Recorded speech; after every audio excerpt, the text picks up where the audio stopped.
በስመ አብ ወወልድ ወመንፈስ ቅዱስ አሃዱ አምላክ። በስመ አብ ወወልድ ወመንፈስ ቅዱስ አሃዱ አምላክ። በስመ አብ ወወልድ ወመንፈስ ቅዱስ አሃዱ አምላክ።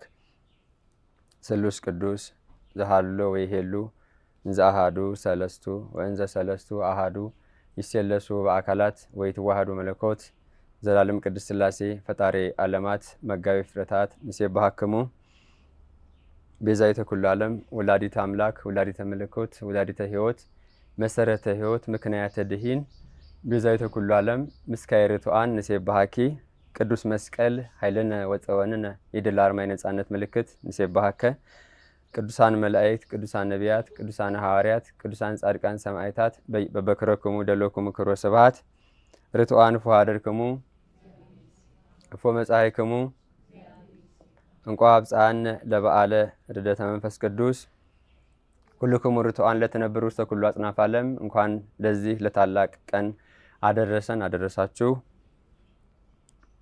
የዕለቱን ትምህርት መንፈስ ቅዱስ ራሱ በወደደ ገልጦ ያስተምረን ዘንድ ቅዱስ ፈቃዱ ይሁንልን። ለእኔ የምናገርበትን አንደበት ለእናንተ የምትሰሙበትን እዝነ ልቦና መንፈስ ቅዱስ ያድለን።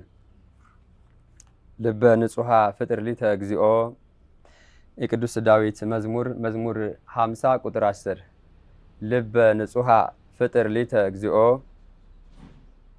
አቤቱ ንጹሕ ልብን ፍጠርልኝ።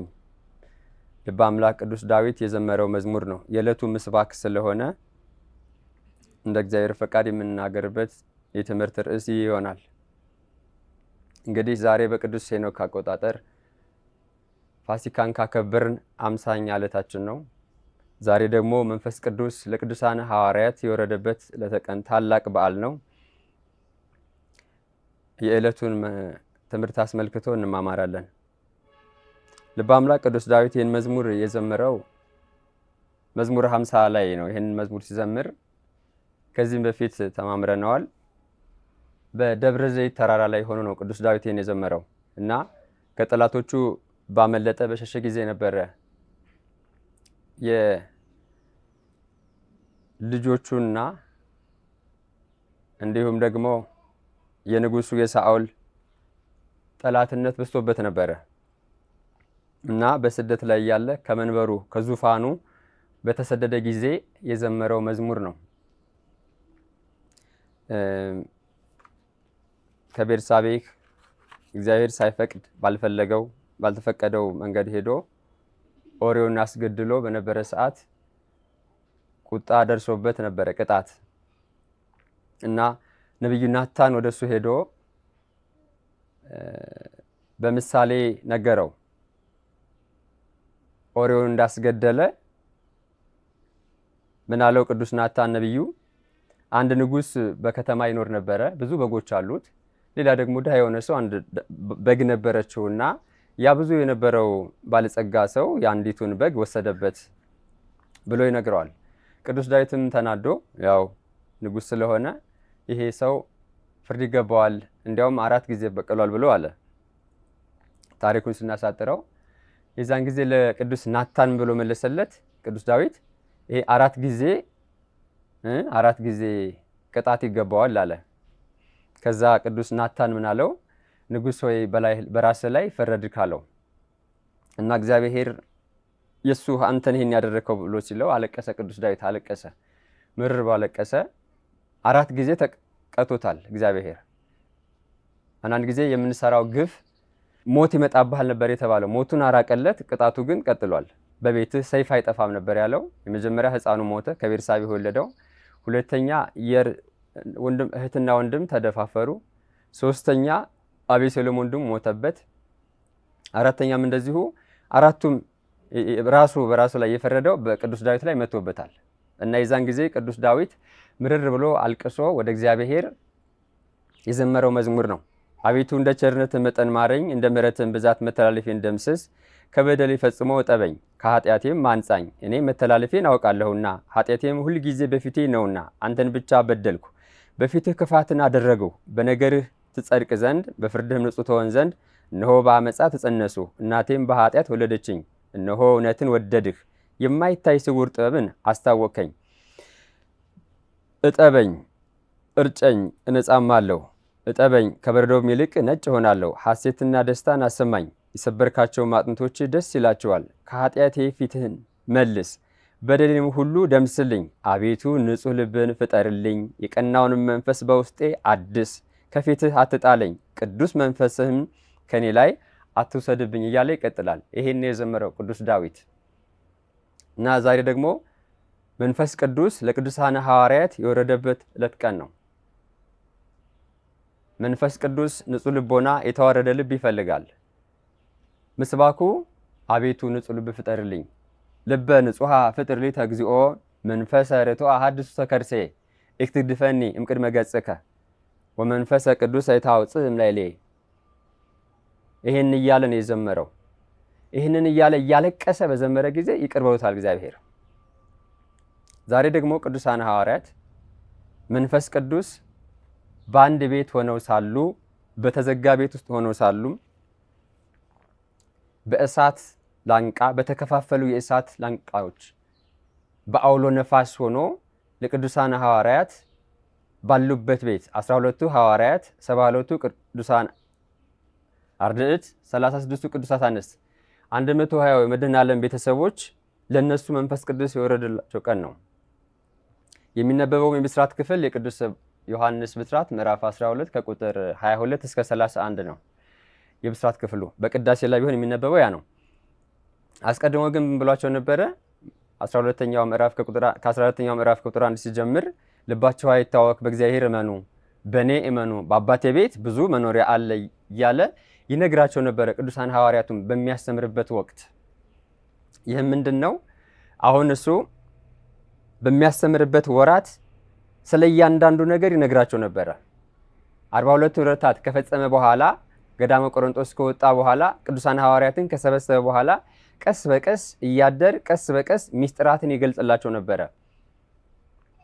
ሞቶም ከተነሳ በኋላ ሁሉ ሚስጥራትን እንዳየነው ለኤማሁስ መንገደኞች እንዲሁ ይገልጽላቸው ነበረ እና እንደሚሞት፣ እንደሚሰቀል፣ ወደ መቃብርም እንደሚወርድ፣ ሞትን ድል አድርገው እንደሚነሳ፣ በ40ኛው ቀን ወደ ሰማያት እንደሚያርግ፣ በ50ኛው ቀን መንፈስ ቅዱስ እንደሚልክላቸው ይነግራቸው ነበረ። ሰማይና ምድርም ለማሳለፍ እንደሚመጣ ራሱ ይነግራቸው ነበረ። ግን እሄዳለሁ ሲላቸው እነሱ ይሰቀቁ ነበረ።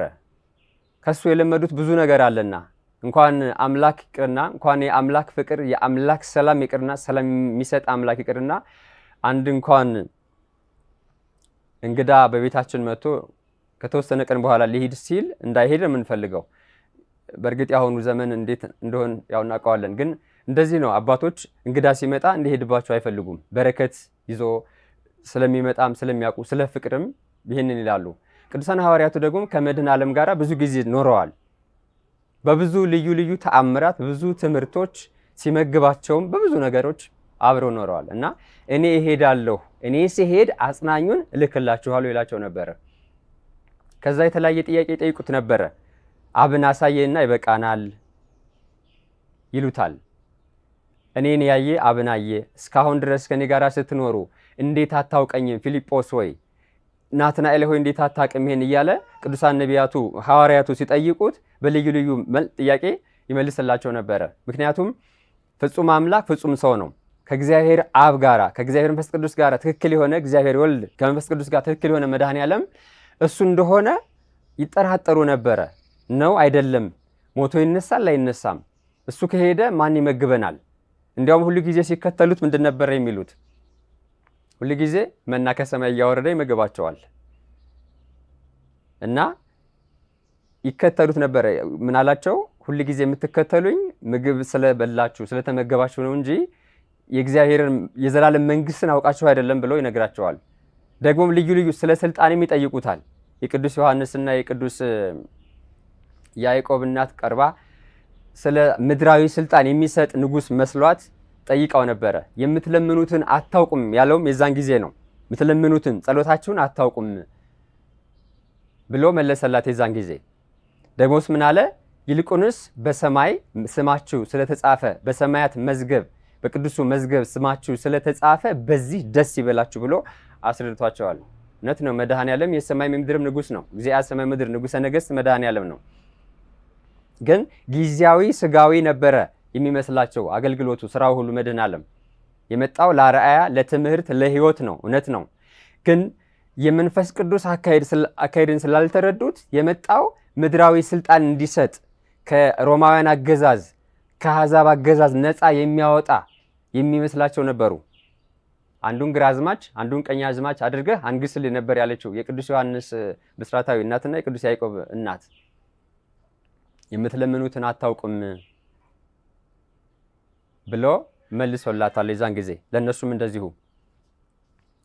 እና አሁን መንፈስ ቅዱስ እንዴት ወረደ ለቅዱሳን ሐዋርያቱ ስንል ቅዱሳን ሐዋርያቱ ቅድስተ ቅዱሳን ወላዲተ አምላክም አንድ ላይ ሆነው ሳለ በአንድ ልብ ሆነው ሲጸልዩ ለጸሎት ይተጉ ነበር ነው የሚለው። በአንድ ልብ 120 ቤተሰብ አንድ ልብ ርቱዓን። እኛ የቅዱሳን ሐዋርያቱ ምሳሌ ነን። በዚህ ቅዱስ ቦታ ላይ ስንሰባሰብ የእኛ ልብስ እንዴት ነው? በዚህ በ50ኛው ቀንስ በዚህ በ50 ቀን ስንቱን ነገር አየን። ቅዱሳኑን እንመስላለን ወይ? ራሳችንን እስኪ እንመርምረው፣ እንጠይቀው። በህይወታችን መሻሻል ይኖርብናል። ሁልጊዜ መሰበክ መዘመር ብቻም አይደለም። በህይወታችን ቀስ በቀስ ለውጥ ማምጣት አለብን፣ በአንድ ጊዜም ባይሆን። መንፈስ ቅዱስ የሚወርደው ቅድስተ ቅዱሳን ወላዲተ አምላክ ባለችበት ቤት ነው። መንፈስ ቅዱስ የሚወርደው ቅዱሳኑ ወላዲተ አምላክን በአክብሮት በክብር ሲይዟት ነው። 120 ቤተሰብ ወላዲተ አምላክን ይዘው ለጸሎት ይተጉ ነበር ነው የሚለው በግብረ ሐዋርያት ላይ። ይተጉ ነበር፣ ቃል በቃል ነው የተጻፈው። ላንብበው። በግብረ ሐዋርያት ምዕራፍ 1 ላይ በግልጽ ተመዝግቧል። እንደዚህ ይላል። ግብረ ሐዋርያት ምዕራፍ 1 ቁጥር 14 ላይ እነዚህ ሁሉ ከሴቶችና ከመድኃኔ ዓለም እናት ከማርያም ድንግል ጋር ከወንድሞቹም ጋር አብረው ካደጉት ጋር ማለት ነው በአንድ ልብ ሆነው ለጸሎት ይተጉ ነበር ይላል። በአንድ ልብ ሆነው እግዚአብሔርን በማምለክ በአንድነቱ በሶስትነቱ እያመሰገኑ ስለ ሕዝቡ እየጸለዩ አሳዳጅ ጠላት በዝቶ ሳለ ጠላት እጅግ በዝቶ ነበረ ቅዱሳን ሐዋርያትን ለመግደል አስቀድሞ ነግሯቸዋል። አስቀድሞ መድኃኔ ዓለም እኔ እንደ በጎች በተኩላዎች መካከል አሰማራችኋለሁ ነው ያለው። እንደ በጎች በተኩላዎች መካከል በብስራተ ማቴዎስ ምዕራፍ 10 ቁጥር 16 ላይ ተመዝግቧል። እነሆ እኔ እንደ በጎች በተኩላዎች መካከል አሰማራችኋለሁ ነው ያላቸው። አስቀድሞም ብሏቸዋል። ከመረጣቸው በኋላ 12ቱን ሐዋርያት እነሆ በአሕዛብ መንገድ አትሂዱ፣ ወደ ሳምራውያን መንደር አትግቡ፣ ነገር ግን ጠፍተው ስላሉት የእስራኤል ቤት ነው የሚለው ሕዝበ እግዚአብሔር ወደ ሆኑት ወደ ጠፉት ወደ እነሱ ሂዱ፣ መንግሥተ ሰማያት ቀርባለችና ብላችሁ ስበኩ። ወደ ጠፉት የሚሰበስባቸው አባት ወደ ሌለ፣ ንስሐቸውን ወደሚቀበል ወደ ሌለ፣ ቀድሶ የሚያቆርብ የሌለ፣ በስሙ ተጠርተው ግን ጠፍተዋል። የሚሰበስባቸው የሚመክራቸው የሚገስጻቸው ቅዱስን ቃል የሚያሰማቸው አልነበረም። ወደ እነሱ ሂዱ ነው የተባለው። መስማት ወደሚገባው በ40ና በ80 ቀን ተጠምቀው በመንፈስ ቅዱስ ታትመው ግን የጠፉ ሕዝብ አለ። በዓለም ሁሉ ሂድ ሲላቸው ወደ አሕዛብ መንገድ አትሂዱ ሲላቸው የአሕዛብን ስርዓት አታድርጉ ማለት ነው። አንድም ወደ ሳምራውያን መንደር አትግቡ፣ ከሳምራውያን ጋር አትተባበሩ ሲል ነው። እነሱ ሳምራውያን ምን ይላሉ? ትንሣኤ ሙታን የለም። ከአምስቱ አዕማደ ምስጢር አንዱ ትንሣኤ ሙታን የካዱ ስለሆኑ በእነሱ ስርዓት አትሂዱ እያለ ይነግራቸው ነበረ። አንድ በእነሱ ስርዓት አትሂዱ ነው። ሁለትም ደግሞ የእነሱ አገልግሎት የተለየ ለይተን ላይ እንዳልኛ ርቱዓን ለይታችሁ ተለዩ ማለት ነው እኮ። ወደ ጠፉት ድህነት ወደሚገባው ህዝቤ ጠፍቷል፣ ህዝቤ እውቀት ከማጣቱ የተነሳ ጠፍቷል ተብሏል። አስቀድሞ ቅዱስ ኦሴ ተናግሮታል። ያንን ነው እውቀት ሲባል እግዚአብሔርን ማወቅ፣ የእግዚአብሔርን አንድነትና ሶስትነትን መረዳት፣ እሱም መቀበል፣ በ40 በ80 ቀን መጠመቅ፣ እግዚአብሔርን ማምለክ። ያ የጠፋ ህዝብ ወደሱ ሂዱ፣ መንግሥተ ሰማያት የእግዚአብሔር መንግሥት ቀርባለችና ብላችሁ ስበኩ። የሚገርመው ነገር መጥምቀ መለኮት ቅዱስ ዮሐንስ ፀሐዬ ፍኖት ለአገልግሎት ሲጠራ ከአምላኩ በፊት መንገድ ጠራጊ የተባለው መንግሥተ ሰማያት ቀርባለችና ብሎ ነው ሲሰብክ የነበረው። ከዛም እሱ ካለፈ በኋላ መድኃኔ ዓለም ሲመጣ መንግሥተ ሰማያት ቀርባለችና ንስሐ ግቡ፣ አሁንም ለቅዱሳን ሐዋርያቱ የእግዚአብሔር መንግሥት ቀርባለችና ብላችሁ ስበኩ ነው የተባለው። የእግዚአብሔር ቅዱሱ ብስራት ለዓለም ሁሉ ሲሰበክ የእግዚአብሔር መንግስት ቀርባለች ተብሎ ነው የሚሰበከው። እስከ ዳግም ምጽአት የሚነሱ መምህራንም ቅድስት ቤተ ርትዕት ተዋሕዶ የምትሰብከው ይሄንን ነው። የእግዚአብሔር መንግስት ቀርባለች። ንስሐ ነገ ሳይሆን ዛሬ ነው የሚገባው። እያንዳንዱ ሰው ተዘጋጅታችሁ ኑሩ ብሏል። ደግሞም በደብረ ዘይት ትምህርቱ በብስራተ ቅዱስ ማቴዎስ ምዕራፍ 24 ላይ በሙሉ ተመዝግቧል። ተዘጋጅታችሁ ኑሩ፣ ለንስሐ የሚገባ ፍሬ አፍርታችሁ፣ በሃይማኖት ቀንታችሁ፣ በምግባር ጸንታችሁ፣ መልካሙን ፍሬ መልካም ሆናችሁ ተዘጋጅታችሁ ኑሩ። ሞት መች እንደሚመጣ ስለማይታወቅ ማለት ነው። መች እንደምንጠራ ስለማናውቅ ነው። የእግዚአብሔር መንግስት ቀርባለችና ማለት እያንዳንዳችን ዕለተ ሞታችንን ነው ሚስጥሩ። ሳናልፍ ከዚህ ከሚያልፈው ዓለም ወደማያልፈው ዓለም ወደ ፍርድ ሳንሄድ በፊት ታጥበን ተዘጋጅተን እንኖር። መንግስተ ሰማያት ቀርባለችና ይሄ ነው። ሰው ነፍሱና ስጋው ከተለየ በኋላ ንስሐ የለም። በሲኦል ንስሐ የለም። በሲኦል ይቅርታ የለም። ቅዳሴ የለም። በሲኦል ስብከት የለም። በዚህ ምድር ላይ ነው ጣጣን ጨርሶ የሚካሄደው። ይሄን ያስተምረን መድኃኔዓለም።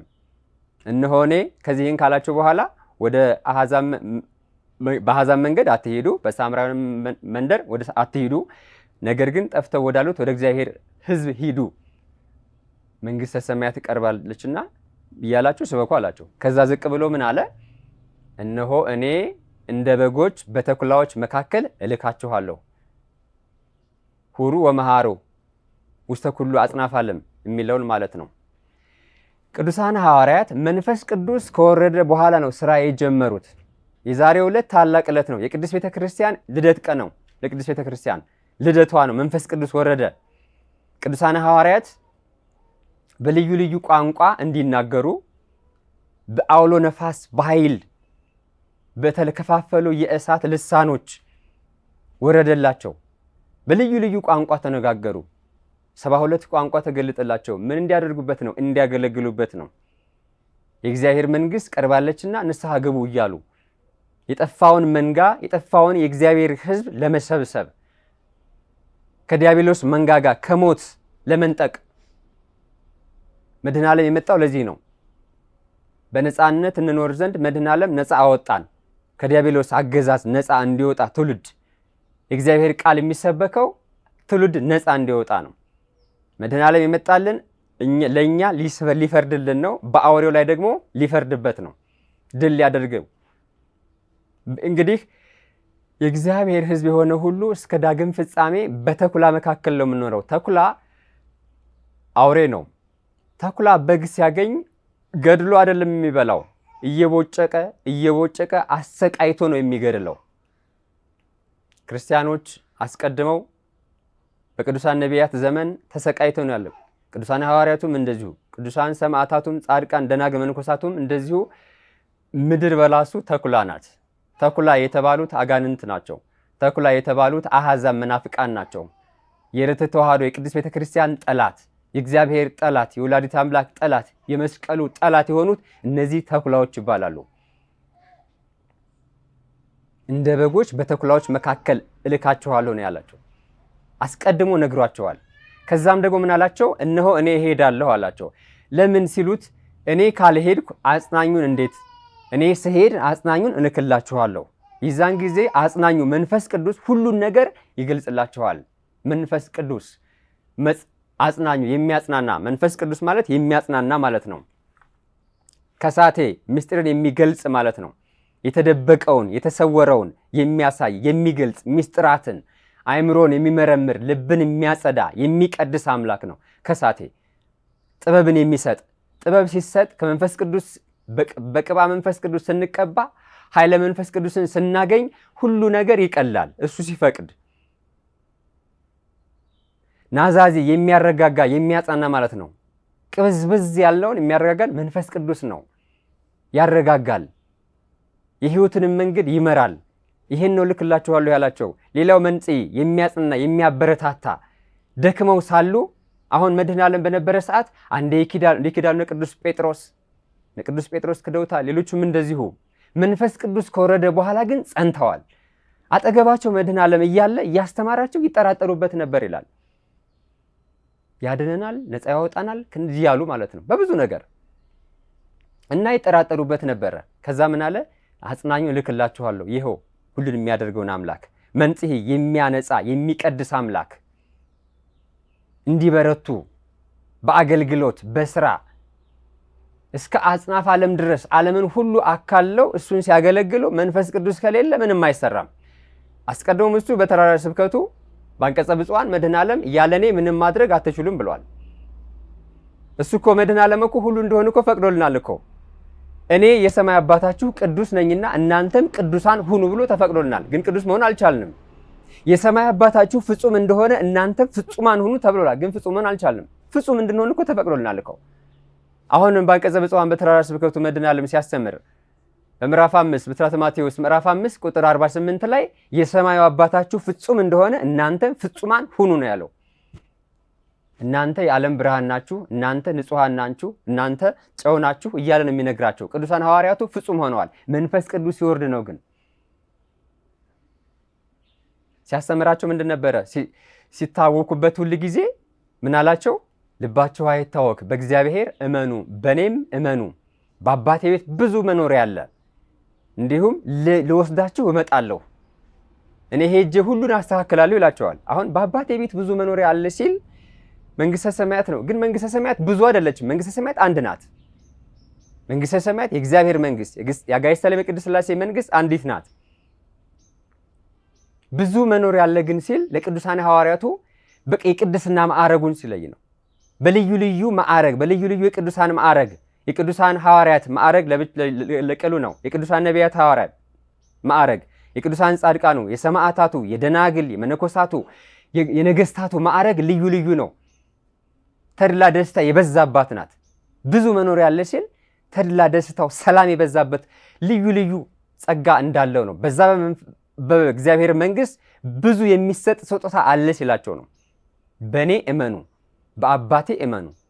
ምን ማለት ነው? የእግዚአብሔርን አንድነትና ሶስትነት፣ የአጋዕዝተ ዓለም ቅድስት ሥላሴን አንድ ሲሆን ሶስት አንድ ነው አይደለ?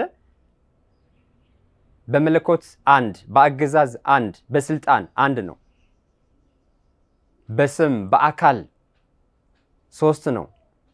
አሁን በአብ እመኑ፣ በወልድ እመኑ፣ በመንፈስ ቅዱስ እመኑ ነው። አትጠራጠሩ ነው። እኔ ስጋን ስለተዋህድሁ፣ እኔ ስጋን ይዤ ስለተገለጥሁ አትጠራጠሩብኝ ነው። እኔ ከአብ ጋር ትክክል ነኝ፣ ከአብ ሕሊና ጋር እኩል ነኝ እያላቸው ነው። አብ ከወልድ አይበልጥም፣ ወልድም ከመንፈስ ቅዱስ አያንስም። ትክክል ናቸው። ፍጹም አብን አሳየና ይበቃናል ብለው ዛጉ ጠይቶታል። እዚህ ጋር ሲያስተምራቸው እኔን ያየ አብን አየ። አብ ሁሉን በእኔ ይሰራል። መድኃኔ ዓለም ወደዚህ ምድር ሲመጣ እስመ በፈቃዱ ወበስምረታቡ መንፈስ ቅዱስ መጻ ወአዳነነ። መድኃኔ ዓለም በመስቀል ላይ ተሰቅሎ የአዳምን ዘር ሁሉ ሲያድን የአብ የወልድ የመንፈስ ቅዱስ የሶስቱ ፈቃድ አንድ ሆነ ነው የአዳምን ዘር ያዳኑ። በስጋ መከራ ሞት የተቀበለው እግዚአብሔር ወልድ ነው፣ ወልደ ድንግል ማርያም። ግን በዚህ የማዳን ስራ ውስጥ ስሉስ ቅዱስ አንድ ናቸው። አንዲት ስልጣን፣ አንዲት አገዛዝ። አስቀድመው እኮ ምንድነው ያሉት? ንግበር ሰባ በአርአያነ ወበአምሳሊነ፣ እነሆ ሰውም በመልካችን እንደኛ በእኛ መልክ አድርገን እንፍጠር ነው ያሉት አጋዕዝተ ዓለም ቅድስት ሥላሴ። አሁንም ያ የተፈጠረው ሕዝብ እየተጠራጠረ እየፈራ ስላስቸገረ በእኔ እመኑ፣ በአባቴም እመኑ፣ በመንፈስ ቅዱስ እመኑ። ምንድነው? በአጋዕዝተ ዓለም ቅድስት በሶስቱ እመኑ እያላቸው ነው፣ እያጸናቸው ነው። እዛ ጋር ይሄን ያለበት ምክንያት ቅዱሳን ሐዋርያቱ እየተጠራጠሩ ስላስቸገሩ፣ ጥያቄያቸውም ራሱ የጥርጥር ጥያቄ ስለሆነም ጭምር ነው። እኛ ምን እንማራለን? አሁን በእኛ ውስጥ የሚጠራጠር የለም። በወላዲተ አምላክ ድንቅ ድንቅ ስራ ውስጥ እናትና ልጁ የመሰሩት ማህበር ነው። የ120 ቤተሰብ ዛሬ መንፈስ ቅዱስ የወረደላቸው የ120 ቤተሰብ አንድ ላይ ሆነው ወላዲተ አምላክን ይዘው መንፈስ ቅዱስ የወረደው በእንደዚህ አይነት ቤተሰብ ነው። እኛ ከነሱ ምን እንማራለን? እነሱም ወላዲተ አምላክን ይዘው ነው፣ እኛም ይዘናል። ጽላተ ሙሴ፣ ብርሃነ መስቀሉ፣ ቅዱሳኑ አሉ። ልባችሁ አይታወክ፣ አይፍራ፣ አይደንግጥ። ይሄ የእምነት ማጣት ነው። በሃይማኖት መጽናት አለብን፣ በምግባር መቅናት አለብን። መንፈስ ቅዱስ ወደኛ እንዲቀርብ ይህን ነው የሚያስተምረን። መተረክ ብቻ አይደለም፣ ወደኛ ህይወት ልናመጣው ይገባል። በልዩ ልዩ ስራ በልዩ ልዩ አገልግሎት እግዚአብሔር ሁሉ ጊዜ ከኛ ጋር ይሰራል። ሁሉ ጊዜ እንዲያውም ቅዱሳን ሰማዕታት እኮ ወደ ሞት አደባባይም ይወስዷቸዋል። እናንተን የሚገድል እኔን የሚያገለግል ይመስለዋል ይላል። ደግሞ ምን ይላቸዋል? የዛን ጊዜ የምትናገሩት ምንም የሚያስጨንቃቸው ነገር አይኖርም፣ ራሱ መንፈስ ቅዱስ ያቀብላቸዋል የተባሉት እነ ቅዱስ ጊዮርጊስ ሲሰቀሉ ሲፈጩ፣ ቅዱሳን ነቢያቱ፣ ቅዱሳን ሐዋርያቱ፣ የእግዚአብሔር አገልጋዮች ሁሉ መከራ ሞትን ሲቀበሉ መንፈስ ቅዱስ የሚያግዛቸው መንፈስ ቅዱስ ነው የሚያጸናቸው። አብ ወልድ መንፈስ ቅዱስ ያሰለጥኑ፣ አብ ወልድ መንፈስ ቅዱስ እያለ ቅዱስ ሕርያቆስ እንደተናገረ በቅዳሴው አብ ወልድ መንፈስ ቅዱስ ምስክር ይሆናሉ። ሰማዕት ማለት ምስክር ማለት ነው። ስለሱ ሆነን እሱን አምነን እሱን ይዘን ልዩ ልዩ ፈተና ቢደርስብንም መንፈስ ቅዱስ ካለ ምንም አንሆንም። አብ ወልድ መንፈስ ቅዱስ ሰው አይመስክር፣ ፍጥረት አይመስክር፣ ራሱ መንፈስ ቅዱስ ይመሰክራል። አብ ወልድ መንፈስ ቅዱስ ምስክር ይሆናሉ። ስለ አንዲቱ ርትዕት ተዋሕዶ ሃይማኖት ቅዱስ መስቀሉን ብርሃነ መስቀሉን ይዘው ነው ቅዱሳን ሁሉ በዚህ ዓለም ላይ መከራ ሲደርስባቸው የጸኑት። ግን መውጣት ባለባቸው ሁሉ ወጥተዋል። ልዩ ልዩ ፈተና ሲደርስባቸው እንደ ሙሉ ደስታ ቆጠሩት ብሎ ቅዱስ ያዕቆብ በመልእክቱ ጽፎልናል። ልዩ ልዩ ፈተና ሲደርስባቸው የነፍስም የሥጋም ከውስጥም ከውጭም በልዩ ልዩ መንገድ ፈተና ይደርስብናል። ርቱዓን ምንድን ነው ያለው? ሰላም ነው፣ ወደ ዓለም ሁሉ ሂዱ ስበኩ፣ ምንም አይደርስባችሁም አልተባለም። እነሆ እኔ እንደ በጎች በተኩላ መካከል። ተኩላ ክፉ ነው፣ ሲከድል ራሱ አሰቃይቶ ነው፣ እየቦጨቀ ነው ስጋን የሚበላው ሳይገድል። ሌላው አንበሳ ሌላ እንስሳ ቢሆን ገድሎ ነው የሚበላው። ተኩላ ግን ለምን ተባለ? ተኩላ እያሰቃየ ነው የሚገድለው። በቁማችን ያሰቃዩናል፣ በስጋ ያሰቃዩናል፣ በነፍስ ያሰቃዩናል። እንዲያውም እኮ አንዳንድ ሰዎች እኮ ሞተንም አይተውንም፣ ሞተን ራሱ አይተውንም እኮ። መቃብራችንን ሁሉ እስከ መቆፈር የሚደርሱ ሰዎች የሉም በዚህ ዘመን። ሞተው የማይተዉ ሰዎች አሉ። እንደ ተኩላ ማሰቃየት እንደዚህ ነው። አያችሁ፣ ተኩላን የመረጠበት ምክንያት ለዚህ ነው። ነጣቂ ተኩላ፣ አንድም ከሃይማኖት ተራ የሚያወጡ ወደ አጋንንት ማህበር የሚከቱ አሁን በእኛ በርቱዓን ላይ በውስጥም በውጭም ያሉ ክፉዎች አሉ። እነሱ ማለት ናቸው ተኩሎች። በተኩላ መካከል ነው ያለነው ርቱዓን። ፈተና ሁል ጊዜ እስከምናልፍበት ጊዜ ድረስ አለ። ሰማይና ምድር እስከሚያልፉ ድረስ ርትዕት ተዋሕዶ ዓለምን ድል እያደረገች ትኖራለች። ፈተናውን በዛው ልክ አለ። ፈተና ከሌለ ደግሞ በረከት ረድኤትም የለም። መንፈስ ቅዱስ እኮ ለቅዱሳን ሐዋርያት የተሰጣቸው ነው። ጸጋ ተሰጣቸው ዓለምን የሚያሸንፉበት። ለቅዱሳን የተሰጠው ለእኛም ተሰጥቶናል። አስቀድሞ በትንቢተ ሆሴዕ እንደዚህ ብሎ ተናግሯል መድኃኔ ዓለም በቅዱስ ነቢዩ ሆሴዕ፣ እነሆ በሥጋ ለባሽ ላይ ሁሉ መንፈሴን አፈሳለሁ፣ በወንዱ ላይ በሴቱ ላይ በሕፃናቱ በአሩግ ላይ ሁሉ መንፈሴን አወርዳለሁ አፈሳለሁ ይላል። የዛሬው ዕለት ነው። በትንቢተ ቅዱስ ኢዩኤል ነው፣ ይቅርታ፣ በትንቢተ ኢዩኤል ምዕራፍ 2 ከቁጥር 28 እስከ 32 ስንመለከት እነሆ መንፈሴን ሥጋ በለበሰ ላይ ሁሉ በአዳም ዘር ላይ ማለት ነው፣ በሴቱ በወንዱ በሕፃናቱ በሽማግሌ ላይ ሁሉ አወርዳለሁ ይላል። ይኸው ዛሬ ተፈጸመ። የእግዚአብሔር መንፈስ ቅዱስ ካልወረደ ምስጢር አይገለጽም። የእግዚአብሔር መንፈስ ቅዱስ ካልወረደ በሃይማኖት መጽናት አይቻልም። የእግዚአብሔር መንፈስ ቅዱስ ካላደረብን በምግባር መቅናት፣ ትሁት፣ መልካም መሆን አይቻልም። ሃይማኖትን መስበክ፣ መድኃኔ ዓለምን አንድነትና ሦስቱን ለዓለም መግለጽ የሚቻለው መንፈስ ቅዱስ ሲፈቅድ ነው። በፊት ይፈሩ ነበረ። እንዲያውም ሁሉ ጊዜ ይልካቸው ነበረ ቅዱሳን ሐዋርያቱ መድኃኔ ዓለም ለአገልግሎት ይሄዱና ሁለት እያደረገ ይልካቸው ነበረ። ከዛ ድዊ ከሰው ላይ አውጡ፣ መናፍስትንም አውጡ፣ ሙታን አስነሱ፣ ለምጻምን አጽኑ እያለ አንጹ እያለ ይልካቸዋል። እና የዛን ጊዜ ግን አይሆንላቸው ነበረ። ጌታ ሆይ ይሄን ያልከንን ሄደን ብናደርግ መንፈስ ሁሉ አልወጣለን ሲሉት፣ ይሄ የሚሆነው አለ ምን አለ? በጾምና በጸሎት ነው። አያችሁ፣ አሁን ቅዱሳን ሐዋርያት መንፈስ ቅዱስ ወረደ። ከዛ በኋላ ጸሎት ይጀመራል አይደለ? ስራ ሁሉ የሚጀመረው መንፈሳዊ ስራ የሚጀመረው በጸሎት ነው። ጸሎቱ ይቀድማል። ስግደት አለ፣ ጾም አለ። የዛን ጊዜ መንገዱ ይከፈታል። ቅዱሳን ሐዋርያቱ ለአገልግሎት ብዙ ጊዜ ለሙከራ ለስብከት በየተቋማቱ እኮ መምህራን ሲመረቁ ለአገልግሎት ለስብከት ይላካሉ በተለያየ ቦታ ልምምድ ማለት ነው። እነሱንም ያለማመዳቸው ነበረ። መንፈስ ግን አልወጣ ይላቸው ነበረ። ጌታ ሆይ ያልወጣለን ምን ነው ሲሉት ይህ የሚሆነው በጾምና በጸሎት ነው አለ። ከዛ አጽናኙን እልክላችኋለሁ እኔ ካልሄድኩ አልሆንም ይላቸዋል። አጽናኙን ላከላቸው። መጽንኤ መንፈስ ቅዱስን ሲልክላቸው ጸኑ፣ አገልግሎት ጀመሩ። ይሄው ሰኔ ጾም እኛም ጀምረው ለዛ ነው። ቅዱሳን ሐዋርያቱ ዛሬ ስራ የጀመሩበት የተመረቁበት ቀን ነው። በግልጽ ቋንቋ ስናወራ ቅዱሳን ሐዋርያቱ ከመንፈሳዊ ኮሌጅ የተመረቁበት ቀን ነው። መንፈስ ቅዱስ አጸናቸው፣ ክፉን አርቆ በጎውን ገለጸላቸው፣ አጸናቸው። ለእሳት ለስለት 11 ሐዋርያት ሁሉ ህይወታቸው ተሰቃይቶ ያለፉት አይደለ? እነ ቅዱስ ጴጥሮስ እኔ እንደ አምላኬ እሞት ዘንድ አይገባኝም ዘቅዝቃቸው ሰቀሉኝ። ተዘቅዝቆ ነው ቅዱስ ጴጥሮስ ተሰቀለው አይደል? በአደባባይ የዛን ጊዜ ሲጸና መንፈስ ቅዱስ ሲያጸናው አምላኩን አልካደውም። መንፈስ ቅዱስ ባልወረደ ጊዜ ግን አልጸናም ነበር፣ አምላኩን ይክድ ነበር፣ ይጠራጠር ነበር አይደለ? ጴጥሮስ ሆይ እነሆ ዶሮ ሳይጮህ 3 ጊዜ ትክደኛለህ ይለው ነበረ። አይ ከነዚህ ሁሉ መካከል ሁሉ ቢክዱህ እንኳን እኔ አልክድህም ይለው ነበር። አይ እውነት እውነት እልሃለሁ ዶሮ ሳይጮህ 3 ጊዜ ትክደኛለህ። ያው ተደርጓል አይደለ? በስቅለቱ ቀን ከዛ ምን ብሎታል? ስልጣንን ሰጠው። ጴጥሮስ ትወደኛለህ እያለ ስልጣንን ከሰጠው በኋላ መንፈስ ቅዱስ ሲወርድ ግን ቅዱስ ጴጥሮስ ምን አለው?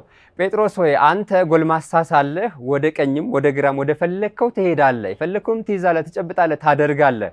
አሁን ግን ጉልበትህ ደክሟል፣ ወደ የፈለግከው ማድረግ አትችልም፣ ወደ ሞትም ይወስዱሃል ብሎ መድኃኔዓለም በግልጽ ነግሮታል።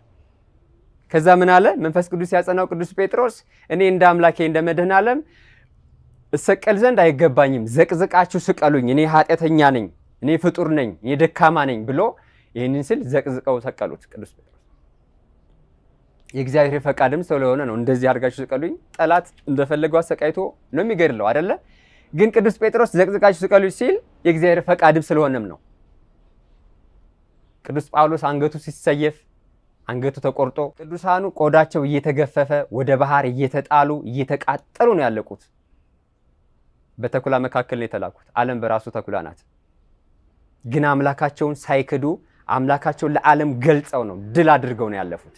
የእግዚአብሔር መንፈስ በስጋ ለባሽ ላይ ሁሉ በአዳም ዘር ላይ ሁሉ ሲወርድ በየትኛው ህዝብ ላይ ነው የሚወርደው?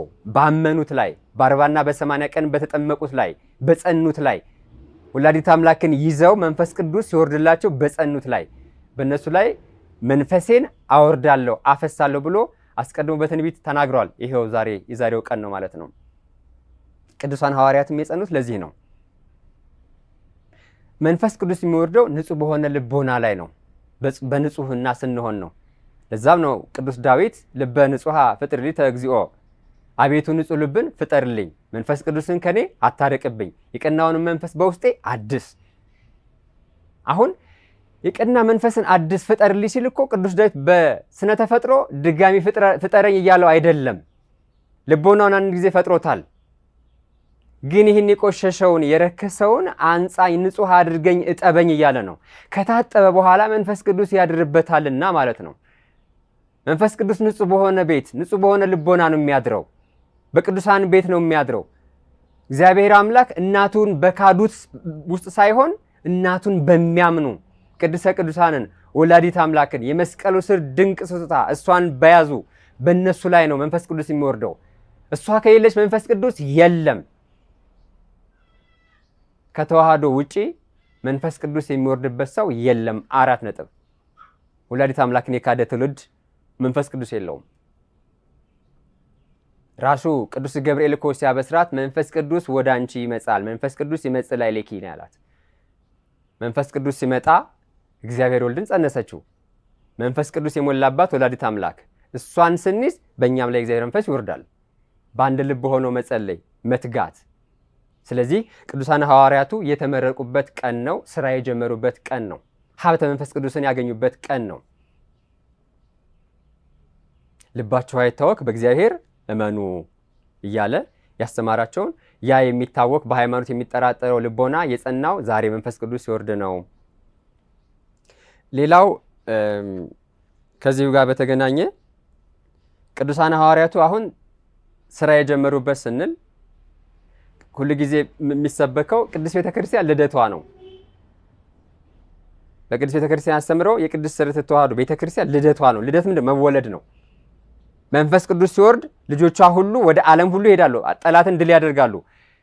ልደት ማለት አሁን ይሄ ህንፃ ግድግዳው አይደለም። ቤተክርስቲያን ማለት ምን ማለት ነው? በሶስት ይከፈላል እኮ አይደለ? ህንፃ መቅደሱ አንድ ነው። የእያንዳንዱ ምእመን ሰውነት ቤተክርስቲያን ነው። ጠቅላላ ምእመናኑ ምንድነው? ቤተክርስቲያን ነው። ስለዚህ የአዳም ዘር ስጋ ለባሽ የተባለው እነሆ መንፈሴን በስጋ ለባሽ ላይ ሁሉ አወርዳለሁ ያለው መንፈስ ቅዱስ ያገኘንበት ቀን፣ የታነጥንበት የተቀደስንበት ቀን ነው ማለት ነው። መንፈስ ቅዱስን ከተቀበለ በኋላ ሰው ምን ያደርጋል? ይጾማል፣ ይጸልያል፣ የሚሰራው ሁሉ ይከናወንለታል። ይሄው እስከ ሞት ድረስ ጸኑ ቅዱሳን ሐዋርያቱ። እኛ ከነሱ ምን እንማራለን? ይሄው ዘመን አቆጣጠሩም አጽዋማቱም አንድ ላይ የገጠመ ነው። መንፈስ ቅዱስን ከተቀበሉ በኋላ ወደ ጾም ነው የገቡት እና ይህንን የሚያጠይቅ ነው። አጥር አድርገን ስንመለከተው ቅዱስ ዳዊት የዘመረው መዝሙር አሁን ቅዱስ ዳዊት የሚቃጠልስ መስዋዕት ባቀረብኩልህ ነበር ይለዋል። አንተ ግን እግዚአብሔር የሚወደው ምንድነው? የሚቃጠል መስዋዕት ነው። ምን አይነት ልብ ነው እግዚአብሔር የሚወደው? አቤቱ ንጹሕ ልብን ፍጠርልኝ አለው አይደለ? ከዛ በኋላ ምንድነው ያለው መሰለህ? ከፊትህ አትጣለኝ፣ ቅዱስ መንፈስንም ከኔ ላይ አትውሰድብኝ፣ የማዳንን ደስታ ስጠኝ፣ በእሽታ መንፈስ ደግፈኝ። የቀና መንፈስ ንጹሕ መንፈስ ጠኝ እያለ ካለ በኋላ አሁን የዛን ጊዜ ቅዱስ ዳዊት በበደለ ሰዓት ነው ይሄን የዘመረው። የመድኃኒቴ አምላክ ሆይ እግዚአብሔር ሆይ ከደም አድነኝ፣ አንደበቴም በአንተ ጽድቅ ትደሰታለች። አቤቱ ከንፈሮቼን ክፈት፣ አፌ ምስጋናህን ያወራል። መስዋዕትን ብትወድስ በሰጠሁ ነበር፣ የሚቃጠለው መስዋዕት ደስ አያሰኝህም። ቅዱስ ዳዊት ሁሉ የበዛለት ነው። ፍሪዳ ቢሉ የሚቃጠል መስዋዕት ቢሉ ሁሉ ነገር አለው ቅዱስ ዳዊት። ያንን አይደለም እግዚአብሔር የሚፈልገው፣ ያንን አይደለም እያለ ንጹሕ ልቦና ነው። ሁሉ ጊዜ ሲጣሉ እግዚአብሔርና ቅዱስ ዳዊት በመስዋዕት ነው የሚስማሙት የሚታረቁት። ግን እዚህ ጋር ምንድነው ያለው? የእግዚአብሔር መስዋዕት የተሰበረ መንፈስ ነው። በቃ የተሰበረ መንፈስ፣ በሃይማኖት የጸና በምግባር የቀና ንጹሕ የሆነ ልቦና፣ ለእሱ የተገዛ ልብ ነው የሚፈልገው። መስዋዕት ማቅረብ፣ አሁን እኛም መስዋዕት እናቀርባለን፣ መገበሪያም ይሆናል፣ አስራትም ይሆናል፣ ልዩ ልዩ ስጦታዎች ለእግዚአብሔር እንሰጣለን። ግን ውስጣችን ንጹሕ ካልሆነ እግዚአብሔር አይቀበለውም ነው እያለን ያለው። ቅዱሳን ሐዋርያቱን ምንድነው ያላቸው? መንፈስ ቅዱስ እናንተ ኃይልን ከአርያም እስከምታገኙ እስከምትለብሱ ድረስ በእግዚአብሔር ከተማ ቆዩ ነው ያላቸው አይደለም? በቅዱስ ሉቃስ ምዕራፍ 24 ቁጥር 49 ላይ ተመዝግቧል። ኃይልን ከአርያም እስከምታገኙ ድረስ በየት ቆዩ ነው ያላቸው? መጽሐፉ ላይ በኢየሩሳሌም ቆዩ ነው ያላቸው። የእግዚአብሔር ከተማ በጽዮን ይልቁንም አማናዊት ጽዮን ወላዲተ አምላክን ይዘው ነው የጠበቁት። ይኸውላችሁ ጽዮን የእግዚአብሔር ከተማ ወላዲተ አምላክ ጽዮንን ይዘው ኃይለ መንፈስ ቅዱስ፣ ሀብተ መንፈስ ቅዱስ፣ ጸጋ መንፈስ ቅዱስ ተሰጣቸው። ጽላተ ሙሴን ይዞ ብርሃነ መስቀሉን ይዞ እናትና ልጁን ይዞ የሚሸነፍ ርትት ካለ እሱ ራሱ በቁሙ ሞቷል። ድንገራችሁ ይሄን ይዘን የምንሸነፍ ከሆነ ገና እንደውም እኮ አልሰራንም፣ አላገለገልንም፣ ገና ነን። ለአባባል አይደለም፣ ስለ እውነት ነው የምነግራችሁ። ቅዱሳኑ እስከ ሞት ድረስ ታምነዋል አይደለ? እኛስ የሆነ ብርና ወርቅ እስከምናገኝ ነው፣ የሆነ ጥቅማ ጥቅም እስከምናገኝ ነው። ለዛ ዓላማ የተጠራ ነው። የመንፈስ ቅዱስ ዓላማ ይሄ ነው አይደለም። በተኩላ መካከል ትሰማራላችሁ ተብለናል። በዓለም ሳላችሁ መከራ አለባችሁ ብሎናል። ደግሞ ግን እኔ ዓለምን አሸንፌዋለሁ አይዟችሁ ነው የሚለኛ ጌታ። ሁል ጊዜ ከኛ ጋር ነው። ሁል ጊዜ እየተባለ ዓለም ይሰብካል አይደለ? የሰላም ቀን እየተባለ ዓለም ለራሱ ሰላም የለውም፣ ሰላም እያለ ይሰብካል። ግን መድህን ዓለም ምን አለ? ሰላምን የሚሰጣችሁ እኔ ነኝ ያለው። እኔ ራሱ ነው የሰላም ባለቤት መድህን ዓለም። ስለዚህ ክፉ ነገር አስወግደን በፍቅር በሰላም እንድንኖር ወላዲተ አምላክን ይዘን መንፈስ ቅዱስ እንዲመጣልን ሁል ጊዜ በሕይወታችን ተስማምተን በፍቅር እንኑር። ሁል ጊዜ እንማራለን፣ ገናም እንማራለን ብዙ ነገር። ግን በሕይወታችን ለውጥ ሊመጣ ይገባል። አሁን እዚህ ስንማማር እዚህ ሆነን መልካም እንመስላለን። ቤታችን ስንሄድ እንዴት ነው? እንለወጥ፣ መለወጥ ይኖርብናል። ጠላት ስላለብን እኛ መስማማት አለብን። ክፍተት አያስፈልግም። ጅብ በቀደደ ውሻ ይገባል እንዲሉ አባቶች እንደዚህ አይነት ነገር እያደረግን ነው። ስለዚህ መንፈስ ቅዱስ እንዲረዳን በነገሮች ሁሉ ማስተዋል እንዲያድለን እኛ ልቦናችን ለበጎ ነገር እንክፈት።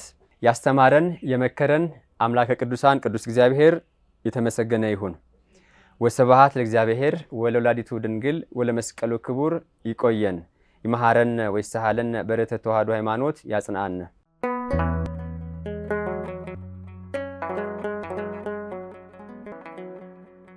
ዘኢትዮጵያ